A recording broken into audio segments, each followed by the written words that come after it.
Hello, everyone, and welcome to my new podcast, One on One with Libby Alone. So, I choose to do my first podcast episode with a very special person, someone who has had a profound influence on me, the Rabbi of Chabad in Washington, D.C., Rabbi Levi Shemtov.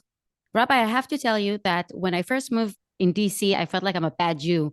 I felt like all the Jews around me seems to know much more about Judaism than I did, even though I come from Israel. Over time, I began attending Kabbalah Shabbat. I even started observing Shabbat.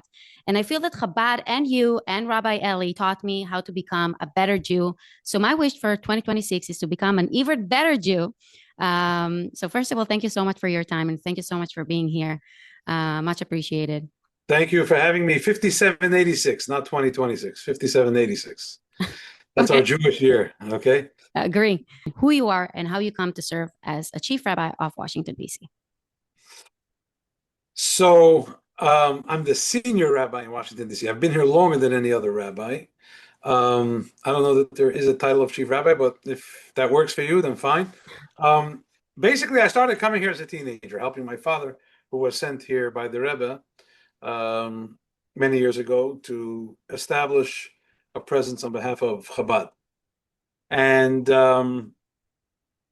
I would help him organize various events, watch him do all types of interesting things. And then when it came my time to become a shliach, the Rebbe told me to come here. And how was it? Well, initially it was very difficult because the Yiddishkeit you see here today didn't exist 35 years ago to the extent it does. Washington was a very different place.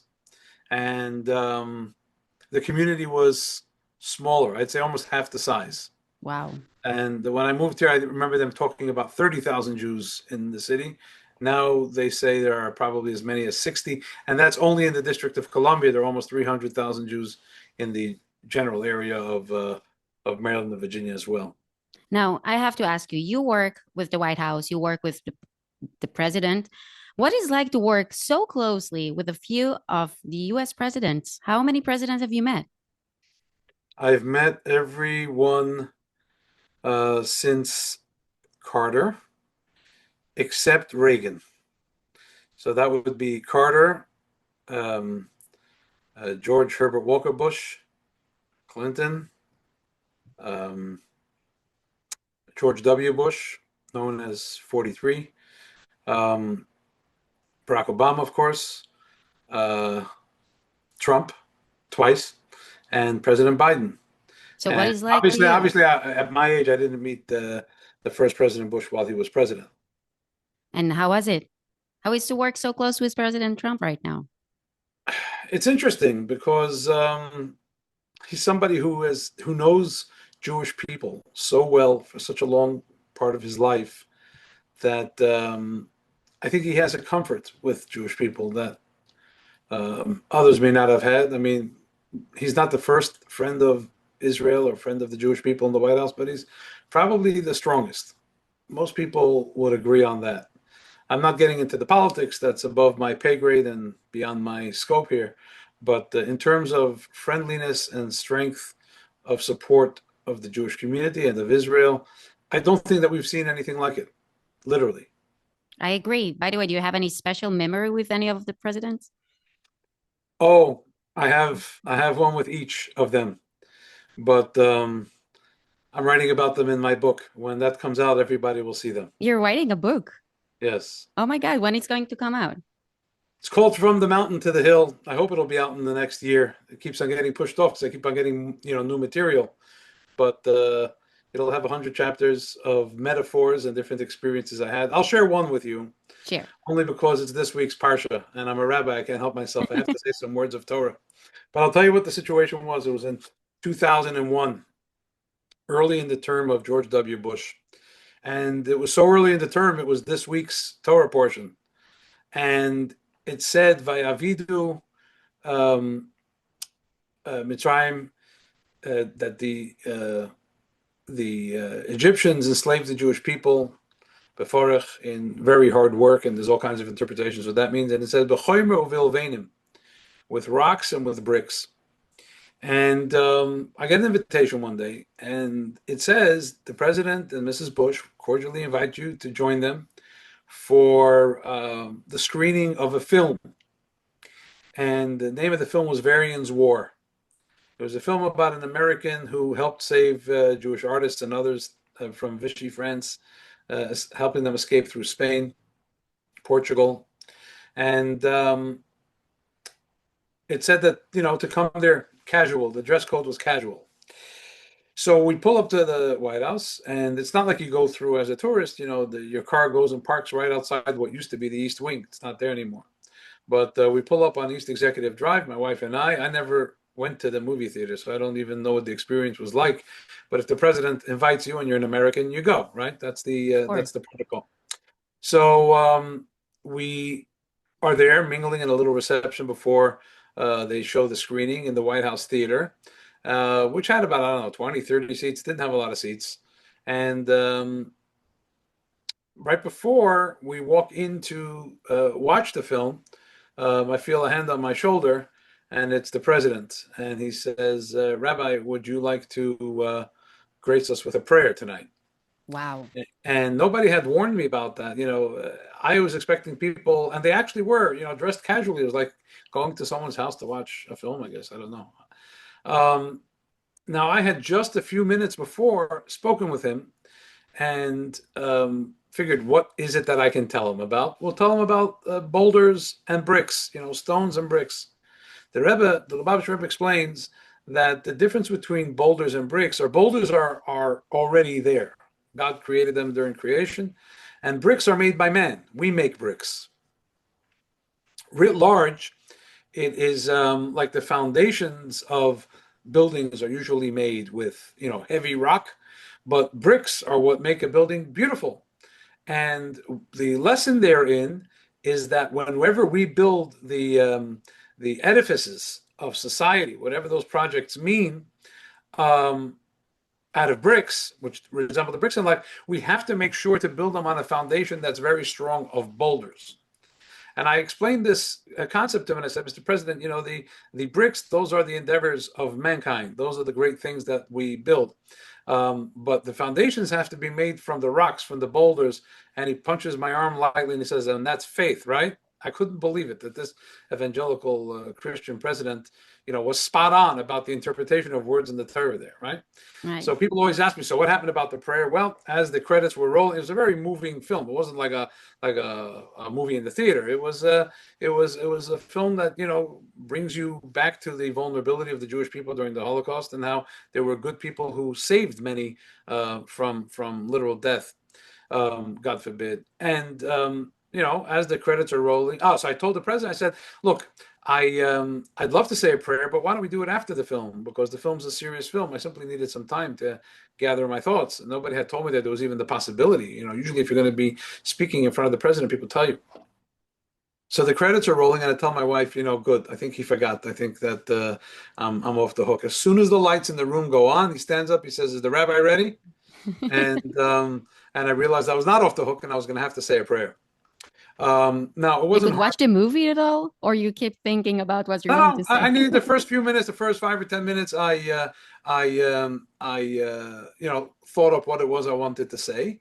It wasn't hard because it was the night before Purim, and the vice president had just been taken to the hospital with one of his heart attacks, Vice President Cheney, and I figured we'll pray for him. And because it was around the time of Holocaust remembrance, um, that I would say something about how we don't have to worry about that in our society because the leadership of the country is with us, supporting us. Now, things have evolved since then, but he was also a friend of the Jewish people, George W. Bush, in a very big way.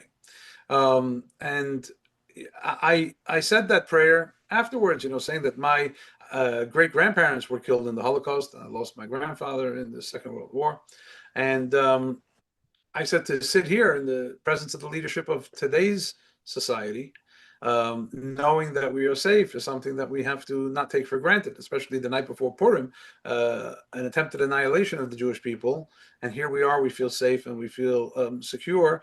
And then we prayed for the vice president, and that was the end of the night, But at least I got to share that Torah with him about the boulders and the bricks. Now, fast forward, a few months later is 9/11. Wow.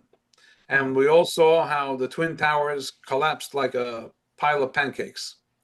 It happened to be that just a few years prior, we had renovated the beautiful building we have here, a former Italian embassy, into a Beit Chabad. It became our Chabad center. And the one who did the construction here was once the uh, construction manager of the World Trade Center. Wow. So he explained to me that when they made the foundations, they went way beyond code. They made it reinforced and reinforced. And I asked him what it felt like to watch, a couple of years of his work just collapse in a matter of seconds. And he said to me, well, because of the foundation we had, at least the whole lower Manhattan didn't go with it.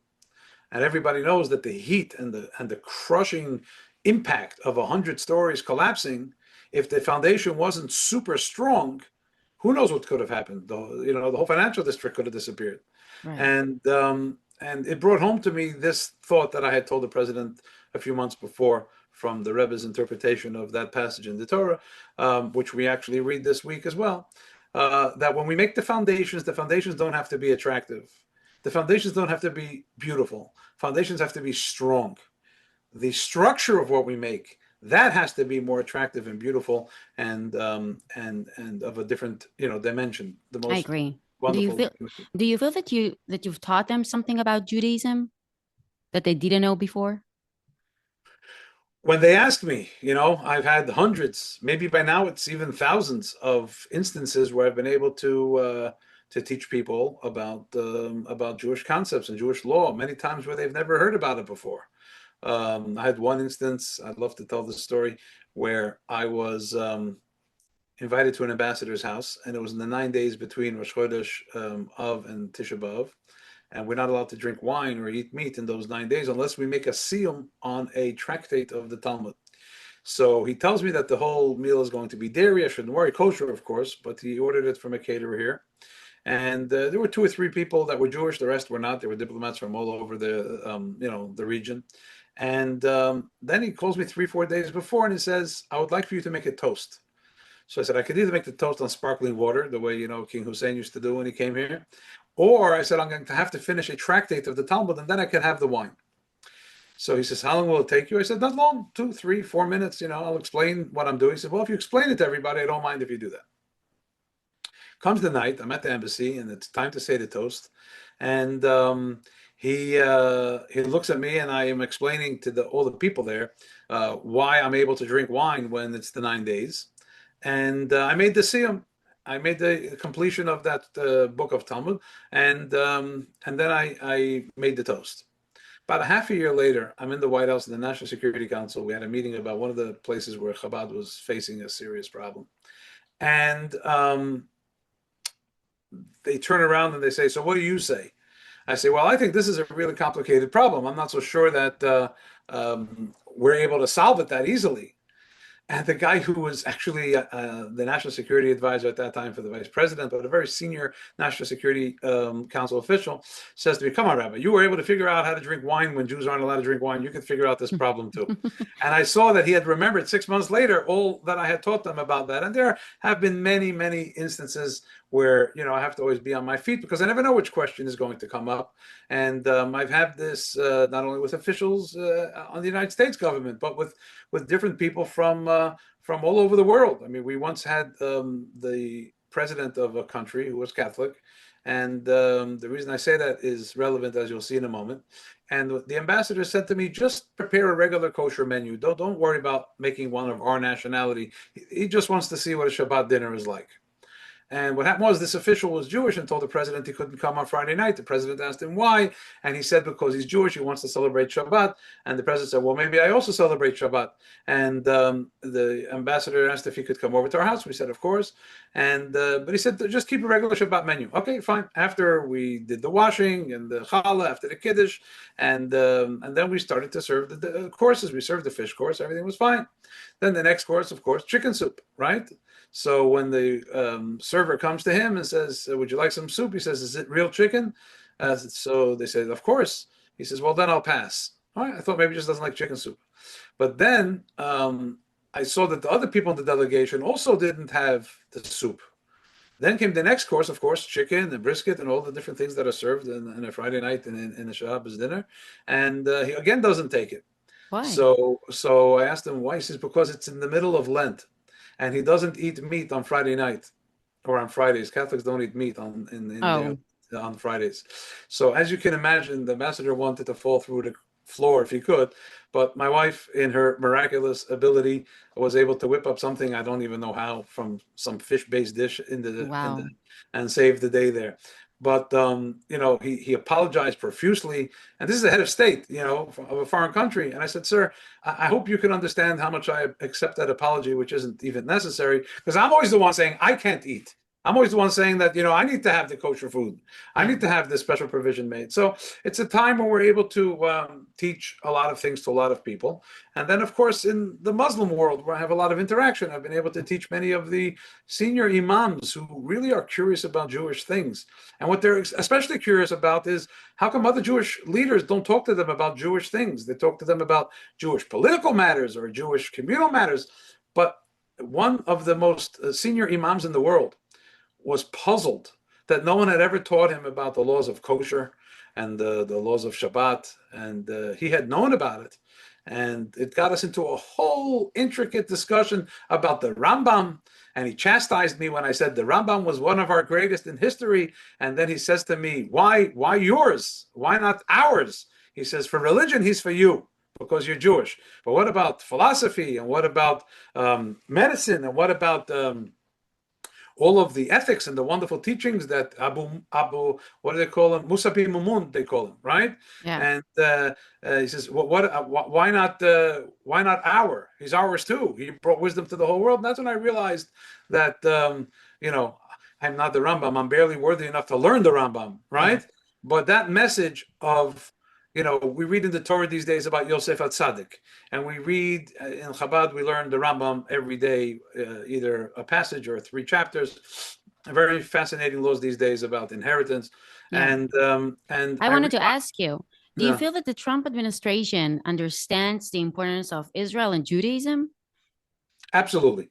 I just want to finish what I said that we have to realize how other nations cherish our scholarship, not only in the things that pertain to them, but also about ours. Now, in terms of the Trump administration, it's very interesting. You know, I've been invited several times already. I mean, in the previous administration as well, but in this one, and their message from their faith office is always the same. Pray how you are comfortable.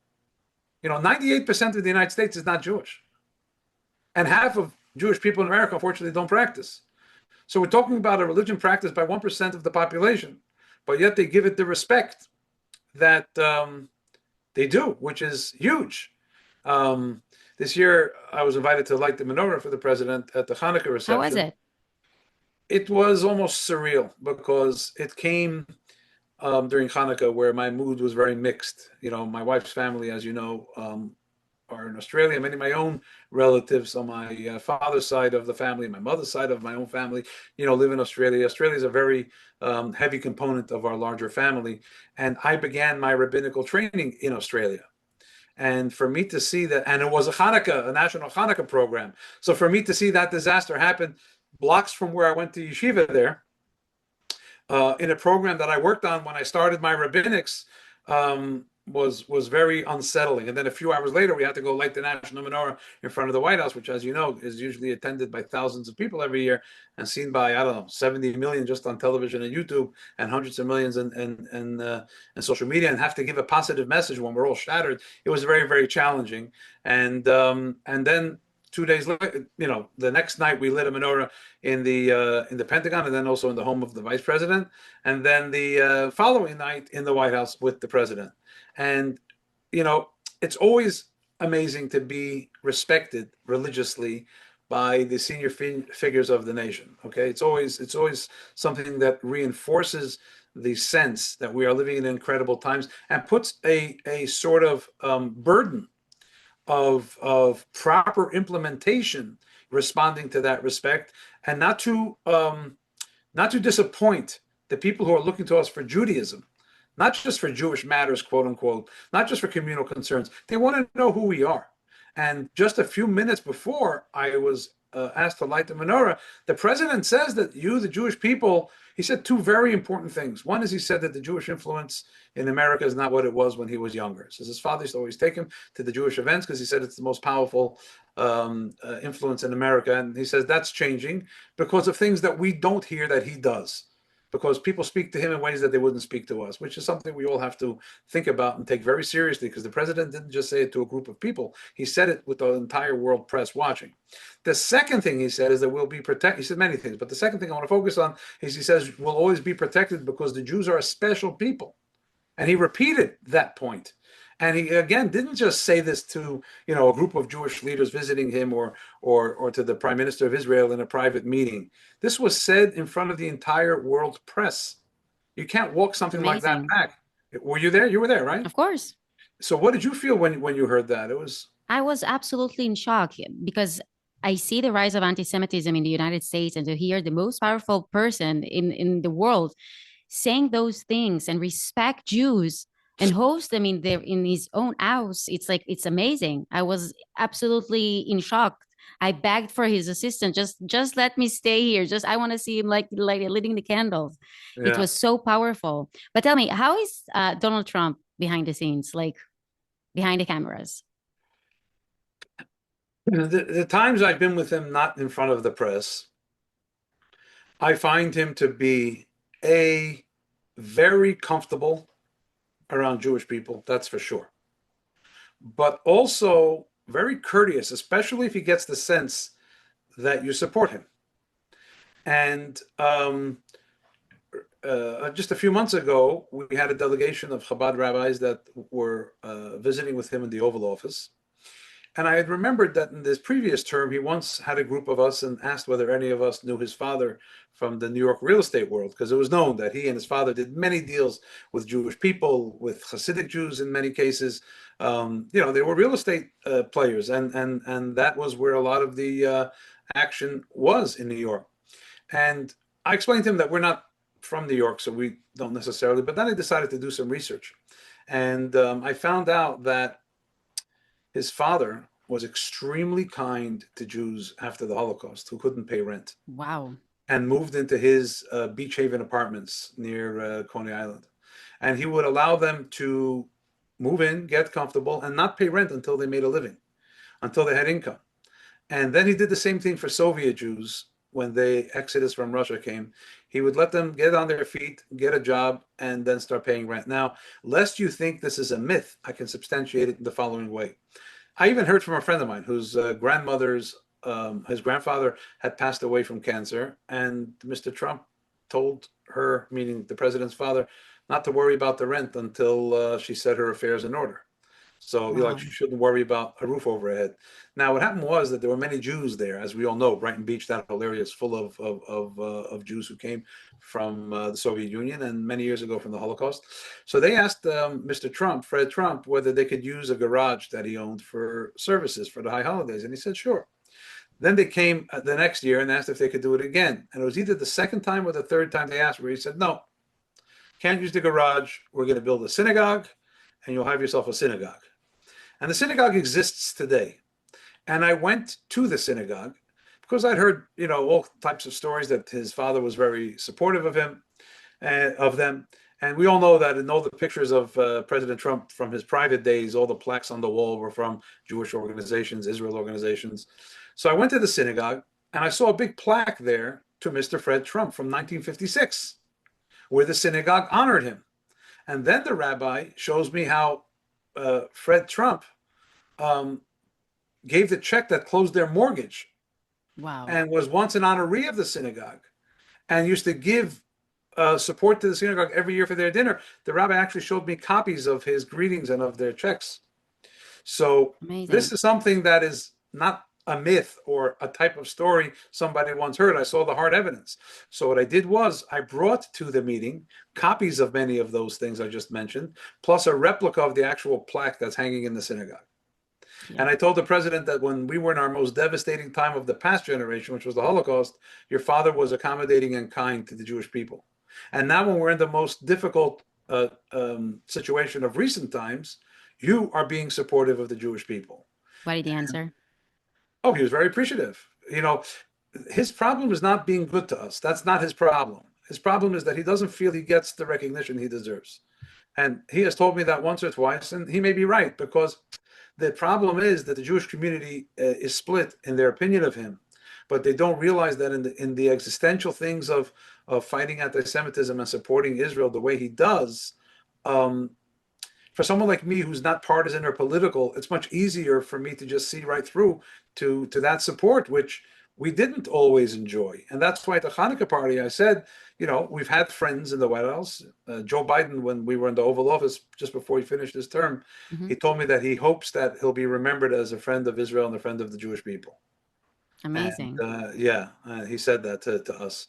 And Joe Biden was a friend of ours, meaning my family personally, for almost 50 years. He used to ride the Wow. Metroliner, which was the predecessor of the Acela of the Amtrak train between Washington and Wilmington. And my father would get off the next stop in Philadelphia. So they had plenty of time to talk and get to know each other. And he would always blow my mind when he would quote the Rebbe during speeches, Yeah, I sometimes agree. off the cuff, without any input from us. Because obviously, if you spend hours and hours with somebody, you get to know them, and that was what he did with my father. And it was a very touching moment for him to greet my father and say, Rabbi, for 50 years, you've done many, many good things, and we've been able to do some things together. In fact, the morning after Mumbai, when he was the vice president, I someone answers the phone here and says, Rabbi, I don't know what to tell you, but the person on the phone says that they're Joe Biden. So it might be him, it might not be him, right? Of course. So I picked up the phone and I said a joke that he would always say with my father. And when he said the punchline, I knew it was really him, because no one else in the world would have known what to answer. And he basically said that he and President-elect Obama want to express their condolences, but also support in working with the Bush administration in its last month or so, and whatever cooperation we need, we would get. Now, I know that some people had this opinion or that opinion, but all of his children married Jews, Joe Biden, right? Right. And that's not well known, but it is the fact. And I think that he had always been friends with Jewish people. When we wanted to put up that large menorah, and we had Jewish organizations were filing amicus briefs in the Supreme Court against public menorahs, he actually helped us. And once in a speech to a huge international group of Chabad that were here in Washington, he says, I don't understand why you don't help yourselves. We're always happy to help you. But he says in the 40s, my father, he speaks about his own father, could not get over the fact there were Jewish organizations that were against Israel. They Yeah, wouldn't it's support insane. Israel. And he says, and then in the 70s, he says, when the rabbi, pointing to my father, he says, needed help to get a menorah, he comes to me. And I say, why don't you go to the Jewish organizations? And he tells me because they're against it. He says, what's with you guys? Yeah. You can't expect help if you don't help yourself. So that's why I think that the apologetic approach, the soft approach, the careful approach, it has its place. But there are people at a certain level of government, be that American leadership, be that global leadership, that they're asking for the real deal. They want to know, who are you really? What is it Mhm. about the Jewish people that puts us in a situation where we're now interacting with you? You mentioned Hanukkah. You're trying to build many bridges between Democrats and Republicans. How is that going for you? I wouldn't say I'm trying to build the bridges. I'm saying the bridges are built because we're not partisan. So, for example, before we went to the White House to light a menorah, we had a menorah lighting in the Capitol, which was presided over by the Speaker of the House and the Minority Leader and the Minority Leader of the Senate. And in past years, we had the Republican Leader of the Senate too. I don't know what happened with the schedule this time, but when we do our annual lamplighter event, when we do our big dinner of the year, which brings all the ambassadors and members of Congress together, we will always have people from both sides. So Mm. when we honored the Speaker, the Minority Leader was there. When we honored the Minority Leader this year, Hakeem Jeffries, so due to a schedule change, the Speaker couldn't make it, but Leader Scalise, the Republican leader, was there, because we have members from both sides. We don't play partisan politics. Yeah. It's impossible for us to do our work and then take a side. So we always have people from both sides. We have an organization called the Capital Jewish Forum, which is Jewish congressional staff and members from both sides, both chambers. And some of the people who used to be part of that were Ari Fleischer when he was a staffer and then Hmm. became White House press secretary, and Josh Shapiro, who's now the governor of Pennsylvania. When they were staff on Capitol Hill, they used to be part of this group. Wow. And And, it allows members of Congress to come together. Sometimes we don't get so many. This year we got quite a few. It depends on the timing of the votes and what's going on. But the one thing they all said during their comments is that this is a time to come together, not as partisans, but as Jews. I just wanted to ask you about, because we spoke about anti-Semitism. So we've seen a rise in anti-Semitism in the United States. How is this feel on the ground? Like, are you afraid? The one thing Jewish people are told by God more than anything, going back to the days of Abraham, is not to be afraid. I refuse to be afraid. My grandfathers and my great grandfathers were imprisoned by the Soviets for being Jews, for practicing Judaism, for leading Jewish communities, and they weren't afraid. And they were not in the secure situation I am with regard to government authorities. So if I am fortunate to live in an America of today where the government supports my right to live as a Jew instead of trying to squash it or crush it, and that's something both sides support, Mm-hmm. why should I be afraid? Now, do I like it when I get death threats or when people bother me, especially after something like the menorah or whatever? I think it's their problem. I grew up in this country. I was born here. I'm a patriotic American. I'm proud to be an American. And I don't get told by others about whether I am entitled to be part of this society. So to Okay. be afraid, to be scared, it's just not in my DNA. My predecessors, my grandfathers and great grandfathers, they lived in the Soviet Union and they had to go through something 10 times worse just to Yeah. be alive as a Jew. Why should I be afraid? Now, concerned is a different story. Am I concerned that anti-Semitism is becoming more prevalent? Yes, but not because I'm scared or afraid for my own life. Obviously, you have to be wise, and we have upgraded security, as you see when you come to our place, right? That it's not. It's almost like in Israel to get into our places, maybe even more sometimes Right. because of our security situation. But that's being practical. That's not being what I'm concerned about. Is that many Jewish people for a while started to tuck away their Jewish identity, both physically and their Magen David or their Chai Right. or whatever or their kippah, and also emotionally in maybe not telling people that they're Jewish, maybe not. And I believe that the president said this clearly hours after the disaster in Sydney. The president said to the Jewish community, "Be loud, be proud, celebrate being a Jew." It's true. And Now, in the last 2 minutes that we have, if you had to share one message with Jews around the world who are listening to us, what would it be? it would be that these are not easy times, but we should not shrivel from fear. We have to take the message of the Lubavitcher Rebbe that when we are challenged, we respond with strength. When it is dark, we respond with light. And when we are unsettled or confused, we respond with faith. And with the stabilizing elements of those three things with which we will respond, we will hopefully bring the Jewish people back to a place, not only where we were before the most recent crisis hit, but even better. Because we, the Jewish people, Netzach Yisrael lo yishaker, we will not disappear. God Almighty put us here in this world to do something. And if people try to disrupt us, they will have the end of their predecessors. We will have the end of ours. Amen.